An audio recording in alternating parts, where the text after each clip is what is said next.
Hey guys, Derek here again with Firehouse Bowfishing. This is going to be part 5 of our Cajun Sucker Punch setup. So we're going to go over arrows today. We have the Piranha XT. This is what came with the Ready to Fish kit.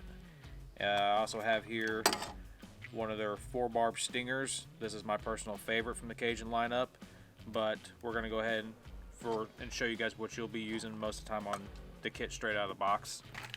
So I got the Piranha here, and we're going to tie that on.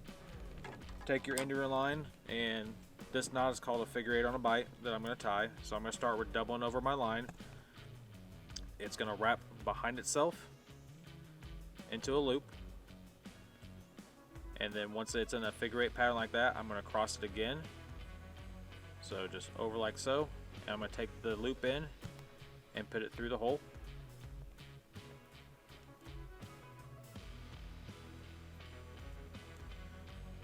And it all pulls tight. Now you want a pretty good sized loop on here, and I'll show you why here in a minute. So the arrows themselves, nice big rubber stopper, has soft rubber on the back, kind of use some of that as like a shock low cushion. Favorite thing about these Cajun arrows, they have a huge rubber stopper on there. Like some other arrows, you guys, if you've been bow fishing for a while, you might know they have where they break off whenever they get some stress on there, and then you end up bending the screws out. Cajun did it right. This is a good arrow. So we're going to take our line that's doubled over, put it through the hole in the stopper, like so. So I'm going to run the stopper all the way down to the end of my arrow.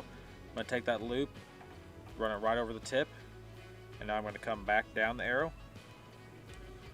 with that same loop, and I'm going to run it over the nock and pull tight.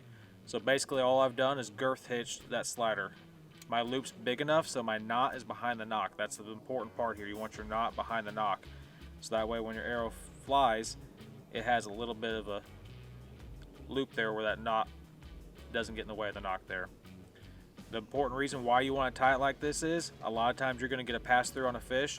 Sometimes it'll go all the way through the string, and then you're trying to figure out, well, I got to either cut my line or try to do surgery to get this arrow back to the fish.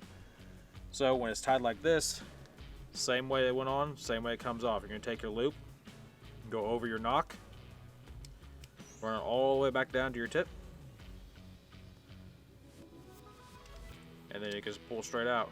So now my arrow's laying in the boat, my string's ran through my fish, and all I gotta do is just pull really hard, string comes out, and I can tie it back on. In a matter of seconds, I can get the fish off and right back to fishing. So that's how you set up your arrows from Cajun. Make sure to stay tuned for our final part, and that's how to tune the bow.